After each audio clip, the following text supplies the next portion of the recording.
Hey everyone, welcome to the in-service training video for the Hamilton H900 heater and humidifier. So we're going to cover a lot today in this video. We're going to talk a little bit about just the heater humidifier itself, how to set it up for both in aircraft and out of aircraft use, as well as some of its limits, alarms, and different interfaces that we can use for our patients. So firstly, when we look at this, you'll notice that it does have to be plugged in to use. So we're not ever going to be able to use this heater and humidifier to and from bedside to aircraft. So my recommendations are probably just to be leaving this in the aircraft and only be giving that heat and humidification while en route to and from the facility. That doesn't mean you can't give high flow O2 from bedside to aircraft. We can still do that with the Hamilton T1, just can't do it with the heat and humidification. So now that we've got that out of the way, let's talk a little bit about the actual device itself. So I know there are several buttons on the device, but the only things you really need to pay attention to are on the left side here. On the bottom is the power button, and on the left side, or on the right side at the bottom, is the alarm silent button. Okay, those are the only buttons you're ever going to need to use. So once we power on the device, it defaults to high flow, which is the only thing we're going to be using this for. So it's going to default to high flow. That default temperature is going to be 33 degrees Celsius. If we put the device in standby mode, which I will show you how to do in a moment here, that drops the temperature down to 28 degrees Celsius. So we're going to leave everybody on 33 degrees Celsius, or just the normal default setting, unless the patient complains that it's feeling too hot, or you start to notice excessive condensation starting to form in the circuit itself. Then we can go ahead and put that in standby. That'll drop that temperature and should help with the condensation. So now that we've kind of covered the device itself, let's talk about how we would set it up. So we carry two different circuits. We have a adult circuit and then a peds/infant circuit. So how we determine which circuit we use is going to be based on the interface that we're going to be using with our patient. So if we're going to be using a RAM cannula or an Optiflow Junior, which I'll show you a picture of both of those here in a second. So if you're going to be using one of those two devices, you're going to be using the peds or infant circuit set. If you're going to be using the adult Optiflow cannula, then you're going to be using the adult circuit set. So it's not based on weight or anything like that. It's just simply whatever interface you're deciding to use, that's going to determine which circuit set you use. So for the demonstration and setup video, I'm just going to go ahead and use the adult circuit. So here we have the circuit as it comes from the packaging. So you're going to have the water chamber as well as your two different limbs. Okay. Notice that these two limbs, there is a short limb and a long limb. The short limb is what is actually going to connect to the ventilator itself, and the long limb is what connects to the patient.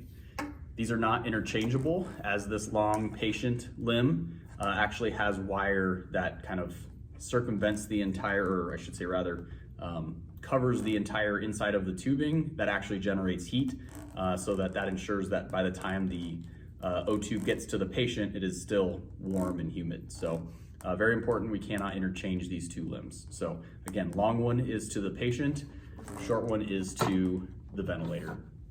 So that being said, the way that the 429 is configured, this short limb does not give us the length to keep the ventilator secured in its mount and then to properly secure and mount this humidifier. So the workaround to that is you're going to be supplied with a piece of extension tubing. So once you take your circuit out of the packaging, you're going to want to also maintain or retain the elbow here. Okay, so you're going to remove the shorter limb off this chamber. You can go ahead and throw that wherever. You're going to attach the elbow to the water chamber, and then you can go ahead and connect your extension tubing onto that elbow and then onto the blue port on the side of your ventilator. So once you've completed all of that, you're ready to go ahead and slide this into the humidifier. So to insert, it's pretty easy. You're just going to go ahead and slide this in. You'll hear it or feel it kind of click into place, and it's all set. From that point, I've already done this, but you're gonna go ahead and spike your sterile water. There is no roller clamp or anything like that. It should just automatically start flowing and filling that chamber up and should titrate itself. So you really shouldn't have to control the flow of your sterile water. So now that all that is set up, you're ready to go ahead and turn it on. So you're just gonna press and hold the power button until it comes on.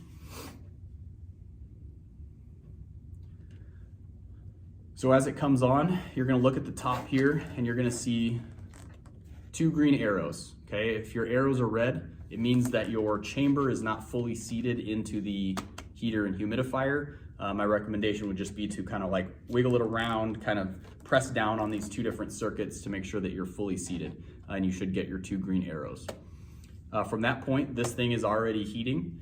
Again, like I said, it's gonna go to 33 degrees currently in its current kind of normal mode on auto. If I were to have excess condensation or my patient starts complaining that it feels too hot, all I'm gonna do is go ahead and place it in standby by pressing and holding the power button. And now it is in standby. And again, now it's dropped that temperature down to 28 degrees Celsius. Should be a little bit more comfortable for your patient.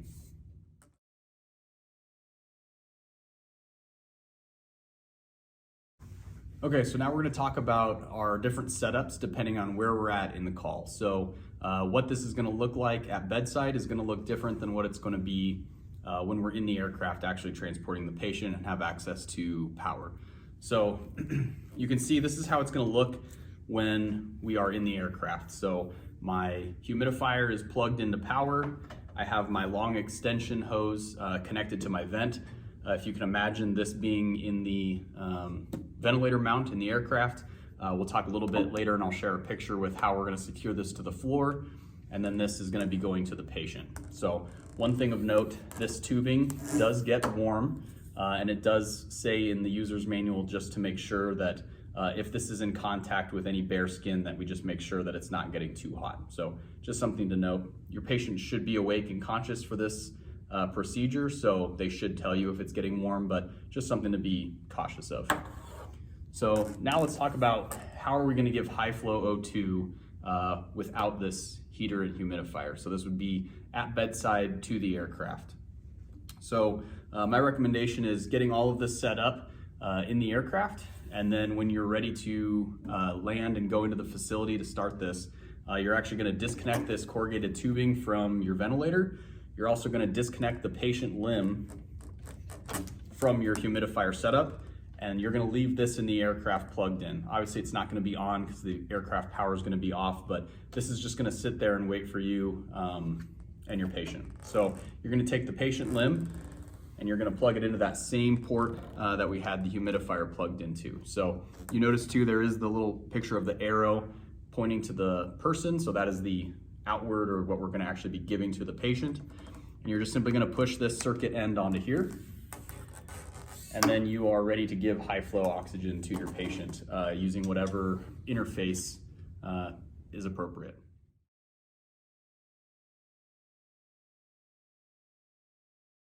So now that you've gotten your patient on high flow O2, you've moved out to the aircraft, now you're ready to start giving heated and humidified oxygen. So what you're gonna have to do is remove the patient limb from the ventilator itself, and you're gonna plug it back into the humidifier.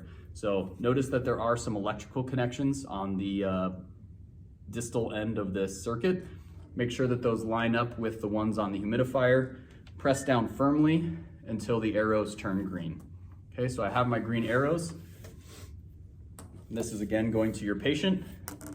And now I'm gonna have to reconnect my extension tubing back onto that same port on the side of the ventilator.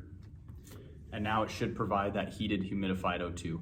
I shouldn't have to make any changes on the ventilator itself. It may alarm for a moment as it's disconnected, but everything should work just fine.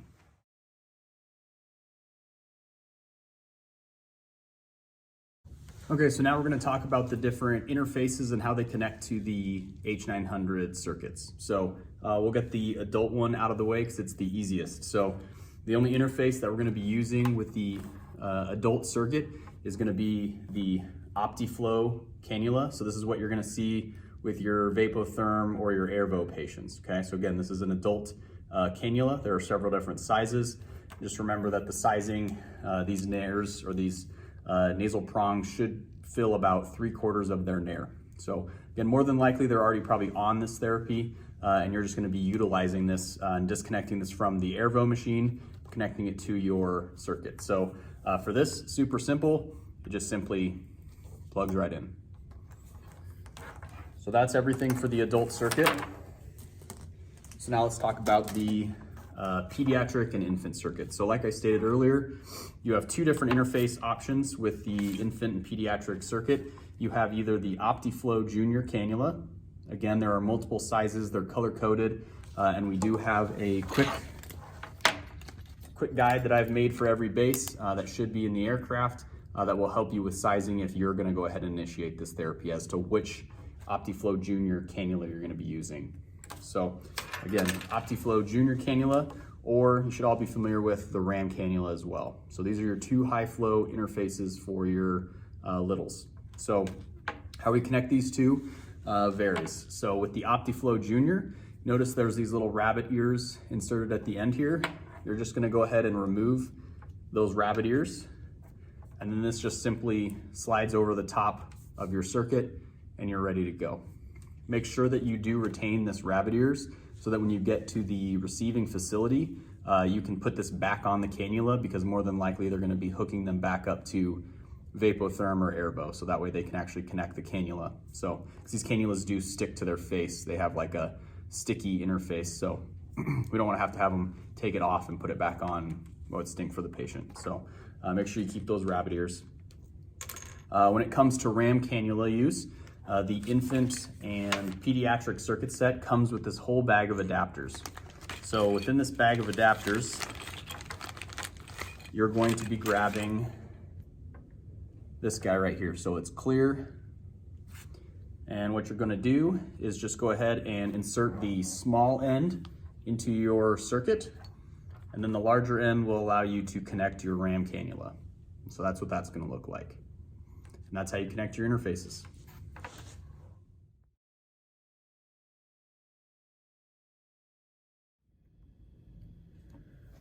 Okay, so now that your circuit is set up, whether you're at bedside or in the aircraft, we're gonna talk about how to actually get high flow mode onto the ventilator. So you can see we're on the standby screen here. We're gonna go ahead and go up to modes, the top right corner.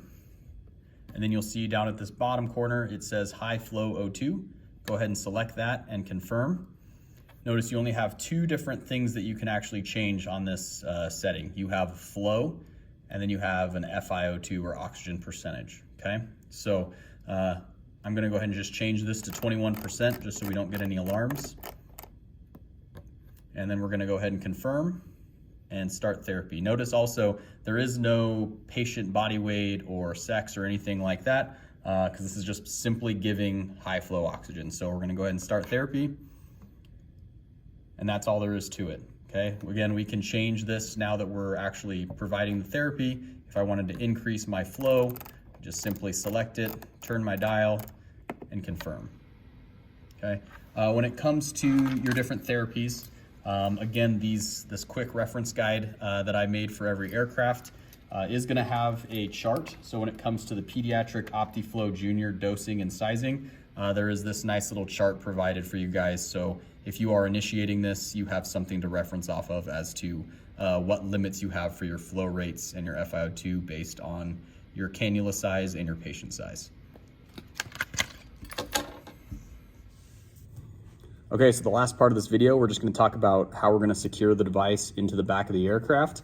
As of right now, we're gonna be treating this as carry-on baggage. So we're gonna secure it in the same sense as we secure our bag of life in the back.